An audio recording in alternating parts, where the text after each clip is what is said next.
جیسے کہ ابھی ہمارے ایک دوست نے بولا کہ ہم نے خیبر پختونخوا میں تمام سیاسی جماعتوں کا، مذہبی جماعتوں کا، ہر مکتبہ فکر سے لوگوں کا ایک امن جرگہ کیا خیبر پختونخوا اسمبلی میں،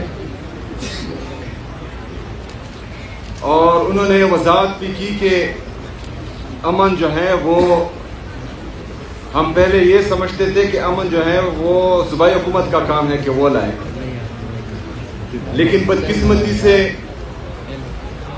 یہی تو مسئلہ ہے کہ جو جس کا کام ہے وہی نہیں کر رہا، تو اس لیے ہم سب یہاں ابھی بیٹھے ہیں، پہلی بات۔ دوسری بات کہ اس جرگے میں تمام مکتبہ فکر کے لوگ جمع ہوئے اور وہاں پر ایک بہترین ماحول میں قیام امن کے لیے 15 نکاتی ایجنڈا پیش کیا گیا، جس پر تمام جماعتیں چاہے سیاسی ہو، مذہبی ہو، اور ہر مکتبہ فکر کے لوگ اس پر متفق ہوئے۔ لیکن بدقسمتی سے جن لوگوں کو امن گھاٹے کا سودا ہوتا ہے اور جن کا جنگ میں ہی خیر ہوتا ہے، انہوں نے یہ سارا پروسیس سبوتاج کرنے کے لیے جرگے میں ہمارے آئے ہوئے مہمان جن کا تعلق پی ٹی ایم سے تھا، ان کو اسمبلی سے باہر اٹھا لیا۔ تو میری جب ان سے اس حوالے سے بات ہوئی، میں نے ان کو کہا کہ ایک تو آپ لوگوں کا مسئلہ یہ ہے کہ آپ لوگ زمینی حقائق سے اس طرح باخبر نہیں رہتے جتنا سیاسی لوگ رہتے ہیں۔ آپ لوگ عوام میں اتنا نہیں رہتے جتنا سیاسی لوگ رہتے ہیں، تو آپ یہ چیزیں نہیں سمجھتے اتنی جتنی ہم سمجھتے ہیں، اور اس کے ساتھ ساتھ جب آپ سمجھتے نہیں ہیں اور اگر کسی کے کہنے پر آپ لوگوں کو اٹھاتے ہیں، تو جو آپ کے ایڈوائزرز ہیں وہ بھی انتہائی بے وقوف اور نالائق ہیں، کیونکہ یہ جو قدم آپ لوگوں نے اٹھایا ہے اس سے آپ کی ساکھ اٹھے گی نہیں، اس سے لوگوں کے دلوں میں آپ کی نفرت کم نہیں ہوگی لیکن مزید بڑھے گی۔ اور اس کا نتیجہ ہم نے دیکھا کہ پشاور یونیورسٹی کیمپس میں 78 سال میں پہلی دفعہ جو ہے ہمارے ادارے کے خلاف نعرے بازی ہوئی، اور یہ ان کی یہ ایک بیوقوفانہ حرکت کی وجہ سے جو انہوں نے جرگے کے بعد کی۔ یہ صرف پہلا موقع نہیں ہے کہ جہاں پر ہم اچھے کام کی طرف جاتے ہیں اور وہ غلط مشوروں کی وجہ سے وہ الٹا ہو جاتا ہے۔ اس سے پہلے جو ابھی خیبر پختونخوا میں دہشت گردی لائی گئی ہے، اس پر بھی ہمارے اعتراضات تھے، اور ہم پشاور سے لے کر تورغر کوہستان تک اور ادھر ڈی ای خان وزیرستان تک اور ادھر چترال اور باجاوٹ تک ہم چیختے رہے، چلاتے رہے، پورے پختونخوا کی عوام، پورے پختونخوا کی لیڈرشپ، کہ آپ ایک دفعہ پھر ان کو لا رہے ہیں تو یہ آپ خیبر پختونخوا کا نقصان بھی کر رہے ہیں اور پاکستان کا نقصان بھی کر رہے ہیں۔ یہ بند کمروں کی پالیسیاں جو آپ بنا رہے ہیں یہ آپ کے لیے بھی نقصان دہ ہیں، یہ پاکستان کے لیے بھی نقصان دہ ہے۔ لیکن پہلے ہمیں یہ کہا گیا کہ یہ جھوٹ بول رہے ہیں، ایسی کوئی بات ہے ہی نہیں۔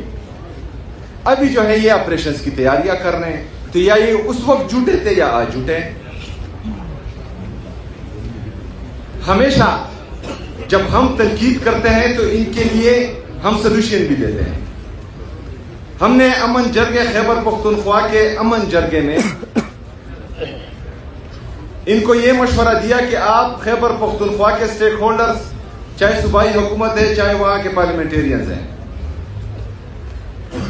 جو ہمارے قومی مشران ہیں، ہمارے قبائلی علاقوں کے مشران ہیں، ہمارے عمائدین ہیں، ان سب کو بلائیں، ان سب کو بٹھائیں، ان سب سے مشورہ کریں، اور جب آپ کلیکٹو وزڈم سے کوئی قدم اٹھائیں گے تو یہ نتیجہ خیز ہوں گے. اس سے پہلے جتنے بھی 78 سال میں آپ نے جو فیصلہ کیا ہے اس سے ہمیں نقصان ہی ہوا ہے. ابھی ریسنٹلی ریجیم چینج آپریشن ہوا, یہ بتایا گیا کہ پہلے دن ہے جو ہے وہ پتہ نہیں کون سا انقلاب آ گیا, اسٹاک ایکسچینج بھی اوپر گیا, اکانومی بھی بہتر ہوئی, جی ڈی پی بھی گروتھ کر گیا. ابھی آج 3 سال کے بعد ہمارا جی ڈی پی جو ہے وہ 2.6 اور 3% کے درمیان جو ہے اوپر نیچے ہو رہا ہے. ہمارا 3 سال کا جو انفلیشن ہے وہ 50% سے 55% کے درمیان چل رہا ہے. دن بدن مہنگائی ہوتی جا رہی ہے, لوگوں کی پرچیزنگ پاور بالکل ختم ہو چکی ہے. ان امپلائمنٹ اتنی ہے کہ اگر آج یہ اعلان کرے کہ جو پاکستان چھوڑ کر جانا چاہ رہا ہے وہ آئے تو 2 کروڑ سے زیادہ لوگ جو ہیں یہاں پر ایمبیسی کے باہر کھڑے ہیں. یہ آپ کی غلط پالیسی ہے. لندن میں بیٹھ کر اگر آپ بند کمروں میں ریجیم چینج آپریشن کا فیصلہ کریں گے تو آپ کی معیشت کا یہ حال ہوگا, آپ کے صوبوں کا یہ حال ہوگا, اور پھر اوپر سے ایسے لوگ بٹھا دیں جو ایک صوبے کے ساتھ مسلسل امتیازی سلوک کر رہے ہیں. مطلب ہمارا ایئر فورس کا جہاز ایک وزیر اعلیٰ کو ایک صوبے سے دوسرے صوبے تک اور ملک سے باہر لے کر جا رہا ہے, اور دوسرے صوبے کا وزیر اعلیٰ وہ اس کا پاسپورٹ اسٹاپ لسٹ میں ہے. ایک صوبے کو تمام تر وسائل دیے جا رہے ہیں, اور آئی ایم ایف یہ رپورٹ کر رہا ہے کہ 5,300 ارب روپے کی کرپشن ہوئی ہے اور پاکستانی عوام کے حق پر ڈاکہ ڈالا گیا ہے. اس پر تو چپ. یہ آج میں نے آپ سب کے لیے تمام دوستوں کے ساتھ خیبر پختونخوا کے جتنے بقایا جات ہیں وفاقی حکومت پر یہ آپ کے سامنے ہیں. یہ 4,758 ارب روپے یہ میں نے تمام دوستوں کے لیے آج ثبوت لائے ہیں. یہ ہمارا وفاق پر واجب الادا ہے. 5,300 ارب کرپشن جو رپورٹڈ ہے آئی ایم ایف کی رپورٹ میں وہ کر رہے ہیں, لیکن ہمیں جو ہے ہمارا حق نہیں دیا جا رہا. ایک تو حق نہیں دیا جا رہا, دوسرا خیبر پختونخوا کا وزیر اعلیٰ صرف اپنے لیڈر سے ملنا چاہتا ہے, وہ 10 دفعہ اڈیالہ جیل جاتا ہے, اس کو ملنے نہیں دیا جاتا, اور باہر جو ہے سڑک پر پوری رات گزارتا ہے. یہ کہاں کی جمہوریت ہے؟ یہ کہاں کی انسانیت ہے؟ یہ کہاں کی سیاست ہے؟ اس کے ساتھ ساتھ خود ہی پریس کانفرنس کرنے دیا جاتے ہیں کہ ہمارا لیڈر, ہمارا قائد جناب عمران خان صاحب کہتے ہیں یہ نیشنل سیکیورٹی رسک ہے. او بے وقوفوں, یہ نیشنل سیکیورٹی رسک نہیں ہے, یہ آپ کی نیشنل سیکیورٹی کی ضمانت ہے عمران خان صاحب. یہ آپ کی نیشنل انٹیگریٹی کی ضمانت ہے, یہ آپ کی پولیٹیکل اور اکنامک اسٹیبلٹی کی ضمانت ہے. آپ کیوں نہیں سمجھ رہے کہ پاکستانی قوم اگر آپ سے نالاں ہے اور آپ سے نفرت کرتی ہے تو صرف ایک ریجیم چینج آپریشن کے بعد اپنا گراف دیکھیں, اس لیڈر کے لیے لوگوں کی محبت دیکھیں دل میں. 8 فروری کا رزلٹ جو آپ لوگوں نے چینج کیا ہے اور کسی اور کے کھاتے میں ڈال دیا ہے, پتہ تو ہے نا, معلوم تو ہے کہ آپ لوگوں نے کیا کیا ہے. ذرا وہ رزلٹ دیکھیں کہ لوگوں کی پلس کیا کہتی ہے, لوگ چاہتے کیا ہیں. اس طرح کے فیصلوں سے پاکستان اگر پہلے آپ لوگ کرتے تھے تو وہ سوشل میڈیا کا دور نہیں تھا, آج سوشل میڈیا کا دور ہے. ہمارے کاشف عباسی صاحب نے باتیں کی صحافیوں پر پابندیوں کے اور ہمارے میڈیا چینلز پر پابندیوں کی. آج کل تو سوشل میڈیا کا دور ہے, کیا کیا چھپاؤ گے. اور پاکستان کی سب سے بڑی اسٹیبلشمنٹ آج کل پاکستان کا سوشل میڈیا ہے, جو پوری دنیا کو حقیقت دکھا رہا ہے, آپ لوگوں کا اصل چہرہ دکھا رہا ہے. جو جن کا کام ہے وہ ان کو بتا رہا ہے کہ آئین آپ کو یہ اجازت نہیں دیتا کہ آپ سیاست میں مداخلت کریں. آئین آپ کو یہ اجازت نہیں دیتا کہ آپ عوام کے مینڈیٹ پر ڈاکہ ڈالیں. آئین آپ کو یہ اجازت نہیں دیتا کہ آپ ایک چٹ کے ذریعے ججز پر فیصلہ کروائیں. اچھا, عدالتیں, ہمارے ججز اتنے بے بس کہ وہ خود لیٹر کر رہے ہیں کہ ہمارے فیصلے میں مداخلت ہو رہی ہے. لیکن شرم اور حیا کسی میں ہے ہی نہیں. جو لوگ مینڈیٹ چوری کے ذریعے حکومت کا حصہ ہے وہ ساری رات ٹی وی پر بیٹھ کر بے شرم کی طرح باتیں کرتے ہیں. مطلب مجھے تو سمجھ نہیں آتی کہ یہ شرم حیا عزت غیرت انہوں نے الماری میں بند کر رکھی ہے کہ پتہ نہیں کہاں پر رکھی ہے, اور تالی بھی لگائے ہوئے ہیں کہ جس طرح کا وہ جھوٹ بولتے ہیں لوگ جو ہے دیکھ نہیں سکتے اب ان کے چہرے. لیکن اس طرح یہ ملک چلے گا نہیں. ٹھیک ہے آپ اپنی انا بغض میں ایک آدمی کو تو وہ جیل میں بٹھایا ہوا ہے ناحق, اس کی اہلیہ بشرا بی بی کو بٹھایا ہوا ہے ناحق جیل میں, ان کی بہنوں پر آپ تشدد تو کر رہے ہیں, ان کے کارکنوں پر آپ جو ہے وہ لاٹھی چارج کر رہے ہیں, گولیاں چلا رہے ہیں, چادر چار دیواری کی پامالی مسلسل کر رہے ہیں. لیکن اس سے آپ لوگوں کے دل جو ہیں وہ اپنی طرف موڑ نہیں پائیں گے.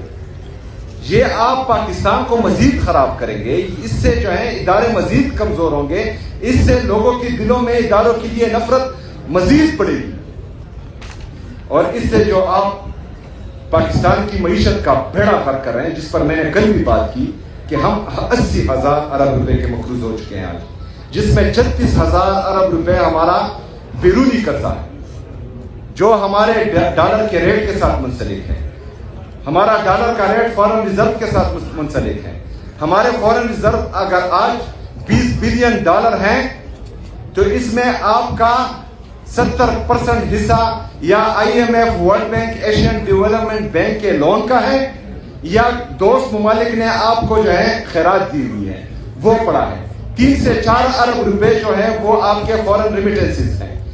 ایکسپورٹ تو ہے ہی نہیں کیونکہ آپ کا ٹریڈ ڈیفیسٹ جو ہے وہ 15 ارب ڈالر تک پہنچ چکا ہے. تو اگر آپ سے یہ پیسہ دوست ممالک نے اور IMF نے واپس مانگا تو آپ کے ڈالر کا ریٹ 282 روپے پر جو انہوں نے آرٹیفیشلی لاک کیا ہوا ہے یہ 400 سے تجاوز کر جائے گا, 400 روپے سے بڑھ جائے گا. تو یہ 36,000 ارب روپے یہ آٹومیٹکلی آپ کے 50,000 ارب سے بڑھ جائیں گے, اور آپ کا ٹوٹل GDP 1,12,000 ارب روپے ہے. 80,000 ارب روپے اس کا 72% بنتا ہے.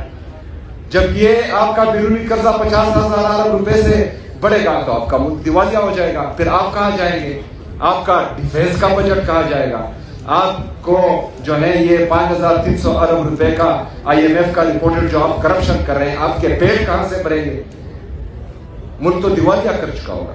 تو تمام دوستوں کو یہ سمجھنا ہوگا, ہماری جتنی بھی پولیٹیکل پارٹیاں ہیں ان کو بھی, جو بند کمروں کے فیصلہ ساز ہیں, منصوبہ ساز ہیں, ان کو بھی, جو ان کو مشورے دیتے ہیں غلط ان کو بھی, کہ یہ جنگ صرف عمران خان کی نہیں ہے, یہ جنگ پاکستان تحریک انصاف کی نہیں ہے, یہ جنگ پاکستان اور پاکستانی قوم کی ہے. یہ جنگ ہمارے آنے والے بچوں کی مستقبل کی ہے, اور اس میں صرف اور صرف عمران خان نے ٹیکہ نہیں اٹھایا ہوا کہ اس کا اور اس کا خاندان قربانی دے گا. اس میں ہم سب نے اپنا کردار ادا کرنا ہے, ہم سب نے قربانی دینی ہے, ہم سب نے کڑا ہونا ہے, اور انشاءاللہ تعالی ہم سوال بھی کریں گے, ہم احتجاج بھی کریں گے, ہم اپنے حق کے لیے کھڑے بھی ہوں گے, اور اپنے حق کے لیے کھڑے ہوتے ہوتے اگر شہادت بھی ملتی ہے تو انشاءاللہ تعالی اسے دریا نہیں کریں گے. میں